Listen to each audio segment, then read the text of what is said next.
UK-based pop rock outfit The 1975 have become one of the country's most popular rock exports in the past decade or so, starring an incredibly contentious frontman and lead singer Matthew Healy, hailing from London, which becomes incredibly clear to anybody listening to the band singing because unlike most British musicians, Healy's accent really comes through.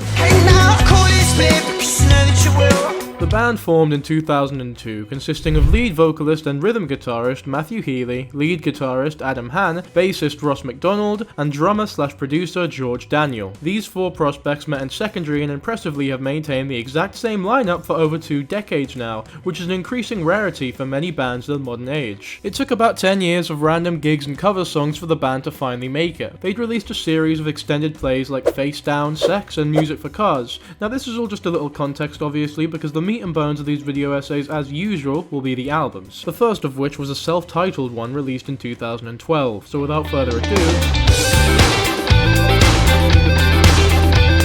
I think the one thing I can give this album the most credit for is that it immediately establishes a distinct sound for the band. Immediately you can hear a type of sound and think, yeah, this is their sound. It adds a little flavour and personality to even some of the weakest parts of the band's discography. In terms of the album itself as a whole though, upon its release it was regarded as a pretty good debut. It performed spectacularly and was enjoyed widely by critics and audiences alike, but I don't particularly like it much at all. I think this is easily the worst compilation of music that the group has to offer, and it's pretty easy to tell that they don't really have the songwriting or melodic chops appropriate to sufficiently fill a satisfying 51 minutes, which is certainly ambitious for a sound like this one, especially for your first project. The first song on their first album, The 1975, titled The 1975, by The 1975, is a good example of much of my issue with this project. It's wildly overproduced. They try too hard to make an impactful and memorable punch, but end up just being jarring and honestly difficult to listen to at points.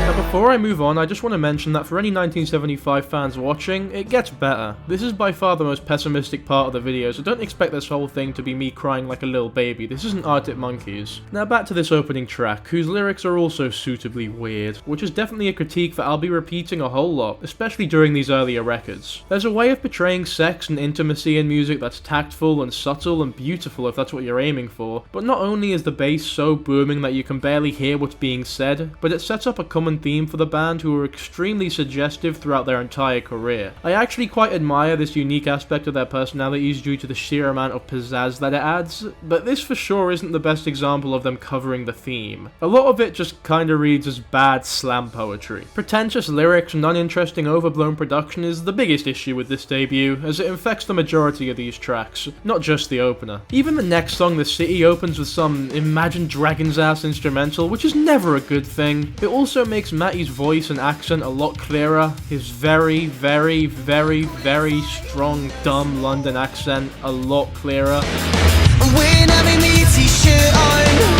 It's very much a hit or miss aspect of the band's sound. I think it works sometimes, and once again I really admire the risk and uniqueness, as well as the consistency and honesty that comes with it not really having changed throughout their entire career. But again, not so much in this song. The singing never really goes past average in this entire record. There's a lot of attempts at combining synths and rock as well in this project, similar to The Killers but on their worst produced project. This synth plays during the entirety of the song Rubbers, and the band deemed it so good that they included it again a mere 2 tracks later on the 12th track, creatively titled 12. Now even though the lyrics and sexy themes seem remarkably stiff, cloistered and unimaginative, ironically the song titled Sex is by far the best song on this thing, with a really strong Kings of Leon style vocal delivery. I'm also a big fan of how seemingly innocent the lyrics begin, with benign and naive but still flirty comments about our protagonist's shirt looking good on the girl he's talking to, and then the song interestingly escalates towards the titular theme, which is explored in its deepest fashion during the song's explosive bridge. Like The City though, a lot of the tunes here really don't surpass serviceable. Tracks like Heart Out, Money and Talk for example, have this issue where they never veer away from the extremely tight lines established by their opening seconds. So after the first minute maximum, there's nothing left to offer, which is sort of reminiscent of the entire record, which constantly rifles through synth rock references like Neon Trees doing a poor M83 impression. And the LP mostly forces unconvincing emo lyrics into a bloopy 1980s package. The supposed pop thrill that infects singles like the incredible incredibly annoying Chocolate, where Matty's stupid London accent and ridiculous melodies really shine through, soon tarnishes through the sort of repetition that suggests their eclecticism isn't quite as broad as they imagine.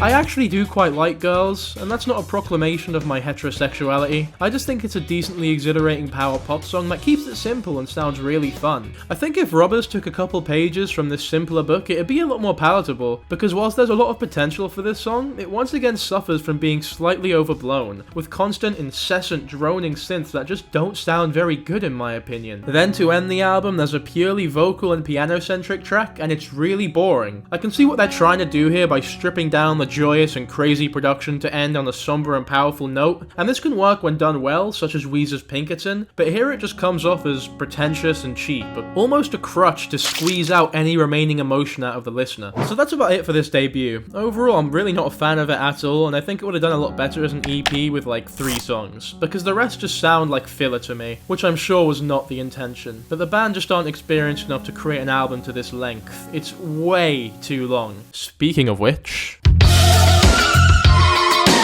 So as we've established, the issue with that last album is how long and bloated it is, even if there are 2 or 3 decent tracks. While the issue with the second album, titled I Like It When You Sleep, for you are so beautiful, yet so unaware of it, which is an amazing name for an album, is much like that title. It's far too long, bloated, and chock-a-block full of filler. However, there are a few more decent tracks than the last one, so it's better overall. But there is more to delve into here, because I think you can see the seeds here that grow into some of the more genuinely great stuff that comes in the future. Before we get to that though, let's get back to this god-awful name. It sucks. It's not cute or coy, it's just really, really cringe.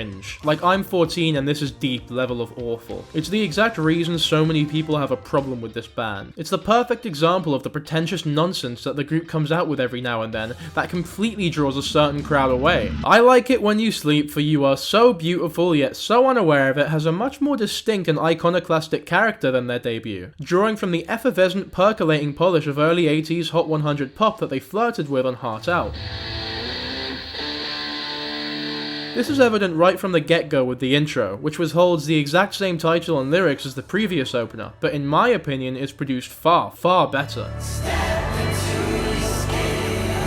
Yeah, the lyrics still aren't really my cup of tea, but the approaches and orchestral voicings are quite meditative to listen to, and the sudden cut-off that leads directly to Love Me is also pretty fun. Speaking of which, Love Me is by far the greatest thing to come out of both of these albums. It's the first thing the band has done that I can confidently say I love. Its incredibly bombastic snares and guitar licks, as well as the incredibly groovy bass and rhythm guitar, are a really strong start. Ugh is another pretty playful one, even if it's a bit lighter than the previous track, and the synth rock combination works a lot better than they ever did in the previous one. Same can be said for She's American, which has some pretty charming lyrics on there, even if I do think the production is a little too sugary and sweetness overload. A Change of Heart boasts some really gross lyrics that make me want to vomit. The instrumental is really weird and not impressive or cool at all. Like, what even is going on here? It's weird because merely 2 tracks later we get what's in my eyes a much improved version of what this song is trying to go for in the form of If I Believe You, an almost Michael Jackson type slow jam whose drum beats are so much more engaging and less robotic, with choir sounds that don't sound like MIDI garbage, and lyrics that actually come across as earnest and affecting with some religious theming as well, even if the vocals still don't portray the fiery emotions on display here. The first leg of the record has been pretty consistent and enjoyable. It's what brings it a step above the previous one, but it's from here that the band make some really, really strange decisions. As I've already established, the band, especially at this point in their careers, haven't proven themselves worthy of being able to write over an hour of consistent material. And even they seem to agree because the padding on this record is so offensive, with the next track, Please Be Naked, being one of the many purely instrumental tracks. Now these can definitely be used well, and a lot of my favourite albums do feature instrumentals. Let's take Neutral Milk Hotel's In the Aeroplane Over the Sea for example, which features 2 of them, The Fool and Untitled. Now not only do these said tracks feature a much more appropriate and fitting sound for the themes of war and genre of folk that the album boasts, but even when isolated, there are still a lot of really interesting things going on, like a really harsh bagpipe instrumental on Untitled. It works either way, and within the context of Airplane, really aids in moving the record from one feeling to another. I Like It When You Sleep doesn't seem to understand that throwing instrumental tracks into an album for the sake of it is never a good idea, especially for the record like this, where the band has legitimately exhausted exhausted every avenue of intensity and idea by She's American, because from that point there's really nothing new. They attempt a more shoegazy sound for Lost My Head, but once again it's far too long and reads as horribly bland by the last half. So not only do the instrumentals on this thing, such as the title track itself, fail to transition, interlude, or continue a vibe, but even on their own offer nothing special in the slightest other than an excessively bubbly and synthy overload of noises that sound kind of pretty, I guess. I suppose something like the title track would work really well on a Skins soundtrack, but not on an album like this. The project would have benefited so much by being cut in half. 30 minutes is more than enough for something like this. Somebody Else is probably the last bearable song on the record, but weirdly enough, I think it works a lot better as a single than an addition to the record, simply because I had to sit through so much slop to get to it. And even then, there's still inklings of the same pretentious decisions that led to such long drawn out tracks, even if the song is alright. When you add to that the lack of interesting lyrics and vocals, alongside such a lackluster and underwhelming ending, we're left with an awful and flaccid experience that brings out some of the 80s most tired and overused quirks. A little inspiration is good, but there's a reason we moved on. You can't just copy the trumpet solos of the 80s and expect them to have the same appeal now. A brief inquiry into online relationships is very clearly and commonly known as the band's most developed and complete full sound to date at the time of its release. Third time's the charm, I suppose, because I happen to agree. It's in my opinion the first project from the band that I would consider palatable, desirable even. Pretty good in fact. I always thought the band had quite the distinct sound to them, but here they really tighten it up and make it clear that this is who they are, whilst at the same time loosening up the genres and themes that they're willing to tackle in a way that feels contained enough to the point where us, the listeners, rarely feel like too much or too little is happening in one tune. Nowhere is this more clear than, in my opinion, the band's best song, and probably one of my favourite songs, period. The teaser track on this record, Love It If We Made It. I think this is easily one of the most impressive set of lyrics that Matty Healy has ever written. It's one of the few times where it doesn't seem even slightly pretentious, tackling the issues covered here tactfully, and incredibly skillfully and poetically, as Healy outlines issue after issue with modernity in regards to how stagnant we've been in certain areas, as well as worsened in some cases. The lyrics of Love It If We Made It cover a wide array of topics, touching on political turmoil, social unrest, mental health, media culture, and global crises. The song encapsulates the band's observations of the world at that time, and serves as a reflection of the issues plaguing society. It's a call to action, urging listeners to confront these problems and work towards positive change. And speaking of calls to action, a subscription would be very much appreciated. Thank you. The song's lyrics present a scathing critique of the current state of affairs. It references significant events and issues, such as political scandals, police brutality, drug abuse, global warming, and even the refugee crisis. The song doesn't shy away from highlighting the darker aspects of society, using provocative and direct language to emphasize the urgency and severity of these issues. Love It If We Made It features an energetic and anthemic sound. The music draws from a wide variety of influences, blending elements of rock, pop, and electronic music.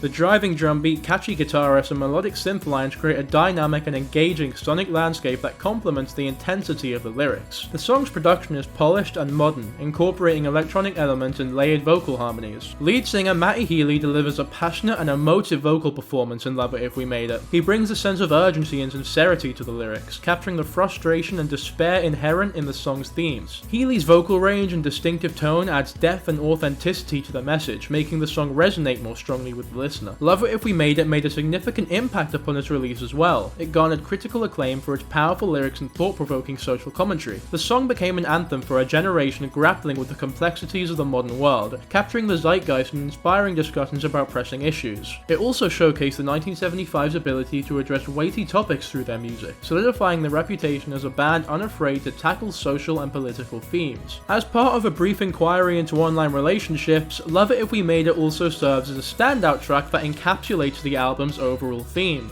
The record explores the effects of the digital age on personal relationships, mental health, and societal norms. The song's lyrics highlights the impact of technology, media, and online culture in our lives, effectively aligning with the album's broader examination of online interactions and their consequences. Just the synths and keyboards at the beginning of this song get you appropriately excited for the oomph about to come, except unlike most of the band's songs until this point, this one actually pays off, and those synths go on to create really atmospheric textures and an incredible incredibly melodic hook. The bass guitar provides a solid low-end foundation, anchoring the song and reinforcing the rhythmic elements, adding great depth and richness to the overall sound. It's just an overall incredibly tight and well done complete song, and it seems to me that the reason for this is because of how straight the band is playing it here. It's not a hugely ambitious song, in terms of composition at least. Whilst there are definitely risks taken in regards to structure and lyrics, such as how long it takes for the chorus to finally kick in, the sound itself is just clean and simple enough to be contained efficiently. Something like Lost My Head is a great example of the band doing the opposite and biting off more than they can chew, trying too much and leading to an unbearably messy, long and fundamentally boring sounding track. And unfortunately for Brief Inquiry, I can use those same adjectives to describe the actual next song on the track list, Be My Mistake, which plays it straight in the worst way possible, with melodramatic and depressing delivery, and a really cheesy set of, in my opinion, pretty pretentious Loverboy lyrics. Other notable shortcomings on this record come when the boys get riskier and more daring in their song structure, leading to tracks like Mine, which is what you get when a band that doesn't really have a knack for jazz attempts a jazz number. A genre so complex and deep that there's no way the 1975 can even begin to scratch that itch for jazz I and many others may have. It sounds like royalty-free music with Matty's monotone and dry vocals slapped on top. A similar thing can be said about Two Time, which similarly involves the band punching way above their weight and trying to amalgamate like 7 genres into one. That being said, I actually don't mind the chorus on this one, it's pretty fun. How to Draw / Petrichor is similarly muddled, and there's some weird choices made with the pitch and how it's being shifted and edited near the end for some reason. Then you get the man who married a robot, which is like the most millennial version of Fitter Happier by Radiohead. They've got the same idea, which is to accentuate and clarify, maybe amplify the themes and topics being covered by the album as a whole. In this case, the effect of phones and internet addiction and such on modern society, or more specifically, its effect on Snowflake Smasher 86. And this is exactly the problem people have with this band. When people call Matty Healy an obnoxious, pretentious knob, it's moments like this that they're referring to. The song tries to get across the idea of a dystopian, terrible, lonesome reality where people shag their phones and we all fall in love with technology. But the twist is that, oh boy, oh geez, it's not a dystopia. It's right now, which is actually nowhere near as nuanced an idea as Matty clearly thinks it is. If anything, I do actually kind of dig the backing track. It's not impressive by any means, but I just appreciate the band has such a recognizable sound. I'm not one to complain about auto-tune too much. It's a real part of music, especially nowadays, and the 1975 even use it appropriately in the closer of this album, which I'll get to in a second. But sometimes they take their contemporary and colourful sound a step or 10 too far with tracks like I Like America and America Likes Me, which is so unbelievably full of auto-tune that you can't possibly feel anything other than annoyed, especially considering the instrumental isn't redeeming in the slightest either. It sounds awful, and I can't believe it was released, to be frank. Probably the worst song on here. Now, I know I said that this album was pretty good, and to be fair, I've not done a great job displaying my enjoyment for the project over the past few minutes. However, despite the fact that I wasn't too big a fan of the last few songs I just spoke about, I still think that there's more to appreciate here than the low points of the previous albums because there are actual risks being taken. They aren't just playing it safe like they tended to do beforehand. It's just that those risks unfortunately didn't pay off. Also, the album is an hour long. Once again, about 30 minutes too long. And whilst the tracks I've listed I'm not too fond of, there's also a lot of really nice and cool tunes on this thing. Chronologically, the first of these songs is Give Yourself a Try, which is suitably filled with similar commentary to Love It If We Made It, but just less compelling. Whilst I'm a fan of the things going on here sonically, I personally would have lowered the screeching electric guitar on the mix because it makes the rest of the song quite difficult to hear. Which is a shame because the rest of the song is rather good. I think Sincerity Is Scary captures the aesthetic of the record perfectly. It's incredibly smooth and blissful, yet still so lively and bubbly, and I really do adore it. The horns sound really, really good, and the chorus is great, and the vocals are tactful. Great track. Inside Your Mind and I Couldn't Be More in Love are also pretty great. A lot of these tracks are quite hit or miss. It does feel at points as though the band is just throwing stuff at the wall and seeing what sticks, and it just so happens that these ones stuck, so that's certainly a good thing. Although much like the record, it does go on a bit long for my tastes. It's Not Living If It's Not With You is another brilliant track, with such a heavenly sound to it. This is how you make a throwback track. This is what was good about the 80s sound and aesthetic, like a good version of what the last album was going for. I Always Wanna Die Sometimes is the final song of the record, and luckily happens to be one of the best. It's like a combination of Radiohead's earliest music combined with an early 2000s bop from the climax of some avant-garde British romance film. But the shininess of the sound actually complements the dreary story lyrics quite well. I like how the soft verses explode into the powerful chorus Wheatus style, and how the song tapers off, effectively ending the album and all the themes that came with it, which I'm also a fan of. Overall, I think this record is pretty good, and I think it sounds very pretty. I can definitely understand why a lot of people love it, especially if you're someone who already likes the band. I can totally see why this would be a favourite of yours. Whilst yes, I do think it's a little long-winded, it's still good, and paves a really nice path for the band to enter its peak, which their next record continues to do, just unfortunately not in the most desirable way. So up until this point, the band has absolutely improved incrementally with every record they've produced, with the main issue for each one being the same thing, that being the length. The records so far, despite sometimes being very fun, just have too much filler to be enjoyed as consistently as other Britpop bands like the Gorillaz, for example. So to remedy this problem, what did the band decide to do? Well, they released a double album.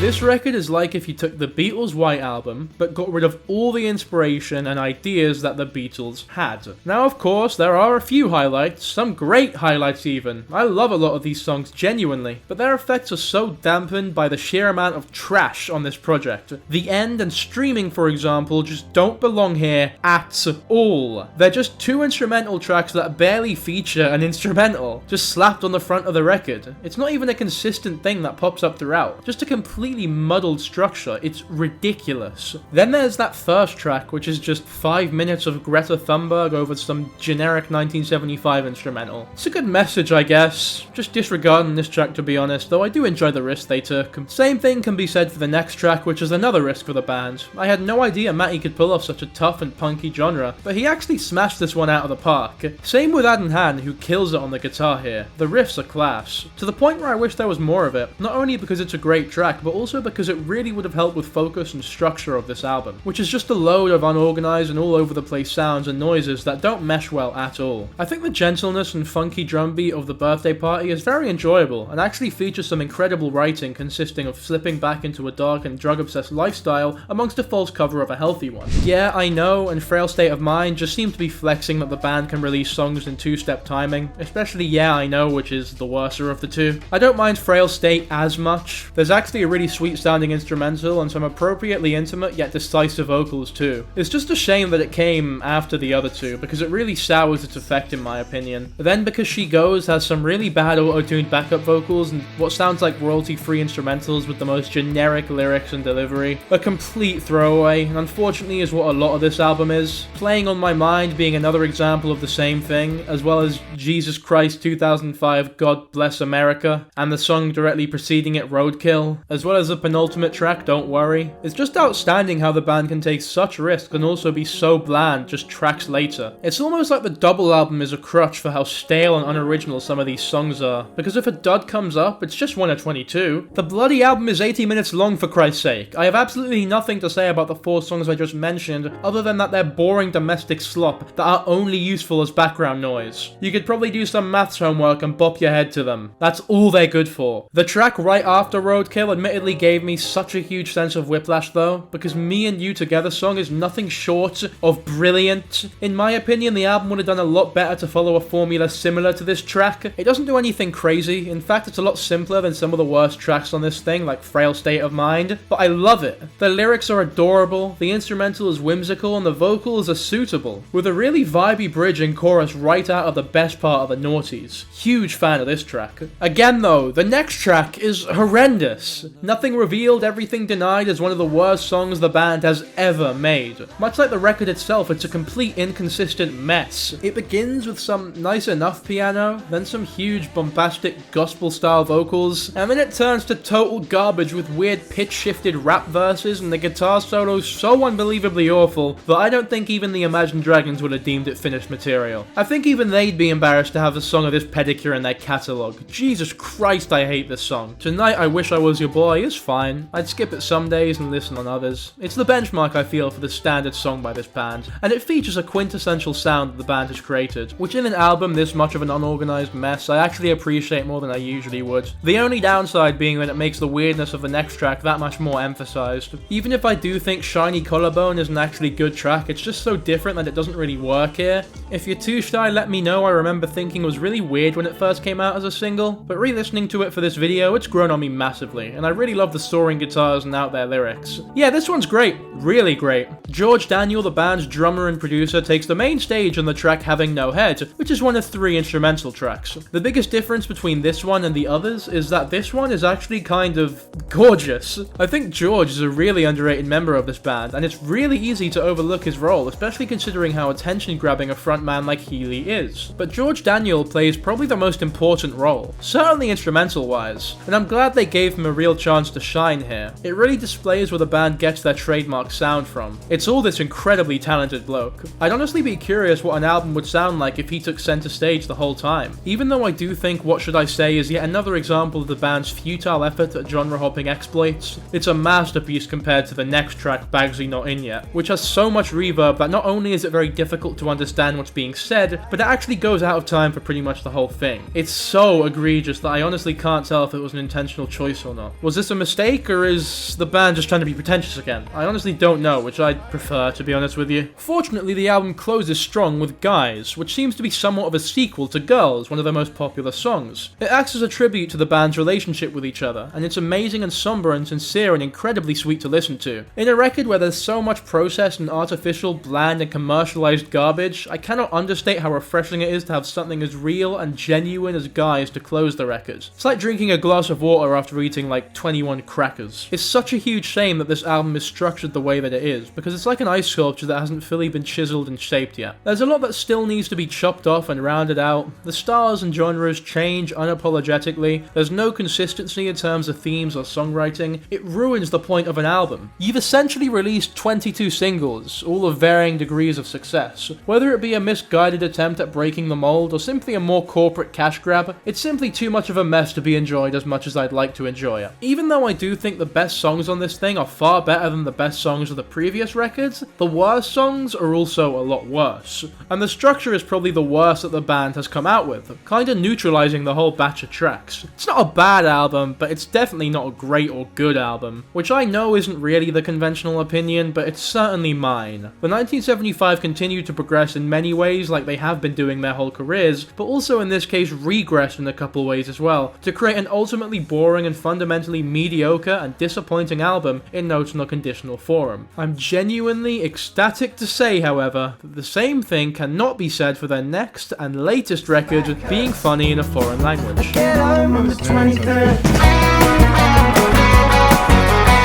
not being coy or ironic or sarcastic when I tell you that Being Funny in a Foreign Language is easily the 1975's best album because of one simple reason: the length. I've had the same complaint about the band's albums being way too long for every record until this point, especially that last one, which I propose that if it was halved in length, could have genuinely been great. Well, I'm happy to say that this record is pretty much that. It's an overly long 1975 album, but with all the fluff cut out, just leaving the good bits. Whilst the tracklist fails to hit the highs of past songs like If You're Too Shy or Love It If We Made It, I really appreciate how focused it is, and the result is a much more consistent album with a smaller batch of songs that feel more polished and thought out, thus creating a far better and more complete holistic listening experience. However, this consistency also means that there's less to comment on in terms of individual tracks. The first song, for example, is a very good showing of this statement, as it's easily the best opener for any 1975 album. I'm so glad they decided to break tradition with that last one, because it started this trend of openers with actually good lyrics. I see these openers as something of the band checking in on us. Like when you see someone after a couple of years and you want to see how they've ideally improved or potentially regressed. With that last record, for example, signifying a mess of admittedly vast and varying genres and risks, and Brief Inquiry signifying the best of the early era of the band. And this one, in my opinion, signifying a new and much welcome improvement in terms of songwriting and instrumentation. I love how repetitive some of these string and piano runs are. They really suit the theme of the album, introducing a sense of consistency that was so lost on me in the last one. That being the inundation of modern social media throwing everything in the kitchen sink at everyone who are likely to forget 99% of it immediately. One small thing I love is the line, "It's about time and this is what it looks like," as said by the Icelandic singer Björk in a famous interview where she talks about her new TV in 1988.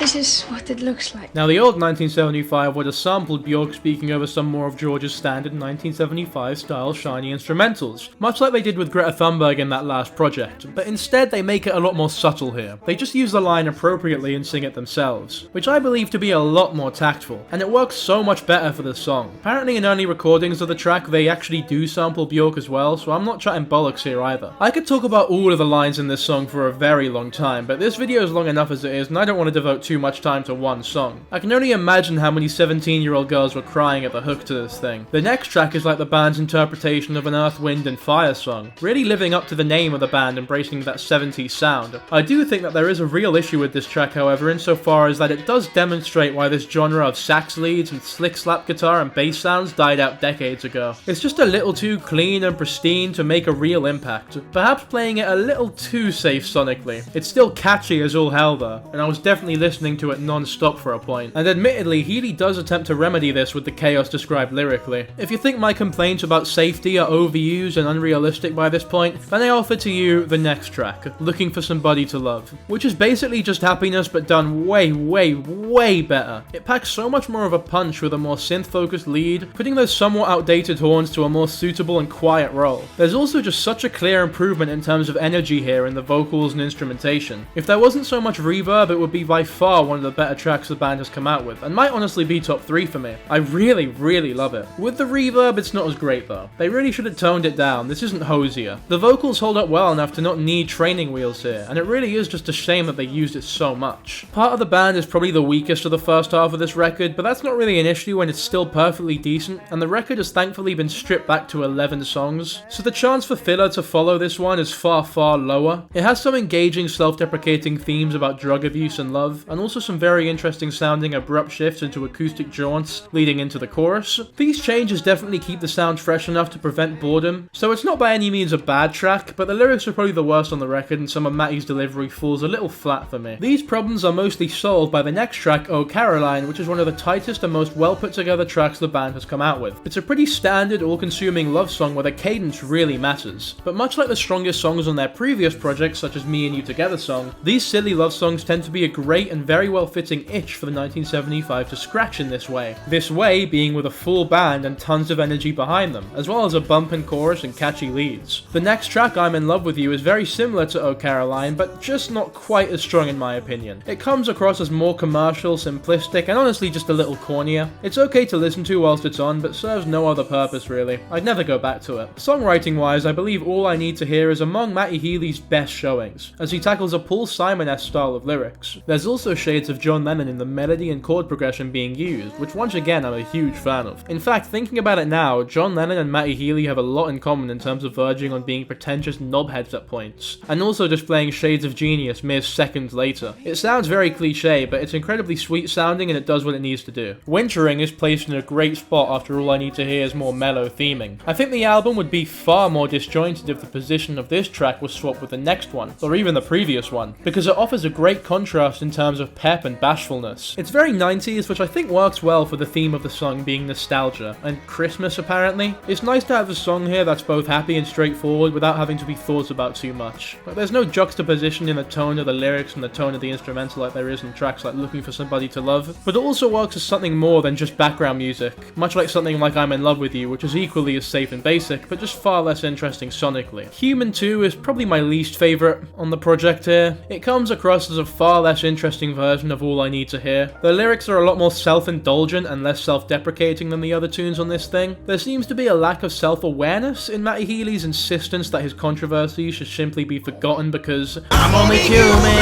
after all. It's just a very shallow song with a very uninteresting melody and very boring and slow instrumental. I just think that Matty's lyrics and vocal delivery are usually not strong enough to carry a song on their own. He isn't quite John Lennon despite their similarities, but acoustic tracks kind of require that. But as displayed by songs such as this one and previous ones like Be My Mistake, it's just not a style I back the 1975 in going for quite yet, especially when there's this much reverb which damages the intended effect further for reasons I'll cover very soon. I think that the exact same thing can can be said about the closer for this record, When We Are Together, which whilst less self-centered is equally as derivative. And ironically enough, the most pleasant sounding aspects to this track are where it subverts from being purely acoustic with the string section. About You is almost slowdive-ish, introducing a shoegazy quality to the record, which is actually a welcome and fresh sound to the album, mostly aided by the guitars. I think that the bridge is beautiful, and I absolutely adore the addition of vocals by Carly Holt. I'm also on board with the instrumental, even if I do think it's slightly washed out. It's a far better attempt at shoegaze than their first attempt, Lost My Head, back on the debut, but that's not a huge compliment considering that was like 43 years ago. The lyrics aren't anything to write home about particularly, but by this record's standards, the song is pretty middle of the road, and I think that there's a huge contributing factor to this that stinks up the entire project that I've been alluding to this whole section. For some reason, Jack Antonoff has this weird obsession with absolutely killing songs with copious amounts of reverb and delay, and it kills so much of the enjoyment that I know I could be having with this album. It only makes the record's lows even lower, such as Human 2, and also unfortunately serves to cheapen the album's highs, such as Looking for Somebody to Love, which is pretty flawless besides those vocal effects. But those vocal effects are so harmful to me at least that they can't be ignored, simply because it's not just affecting one track, but genuinely the whole entire project. I think the band's decision to collaborate with Antonoff paid off in every other regard, and he's done a great job with their sound. It's just he's really made the vocals so goddamn mushy, washed out, and not very effective even at their most passionate moments. Other than some of the worst tracks on this album, I definitely say that that's my biggest issue with the project, and they've made some great improvements in terms of album-wide decisions as well, the most obvious improvement being the length. I cannot emphasize how much better the band works with only 11 songs and 40 minutes, as not only does this prevent the filler and padding that cursed every project before this one, but it also means that the least interesting songs on the project are less harmful because there aren't as many, and the next track is probably going to go back to being great. You don't need to slug through 4 or 5 boring pieces of trash to reach one that's half decent like you had to before. Another perk is that there's far more consistency. Notes in the conditional form introduced a horrendous element of randomness and a sense of whiplash for every other song, with so many tonal shifts that it becomes jarring as opposed to charming, whereas being funny in a foreign language is by far the band's most sonically consistent project,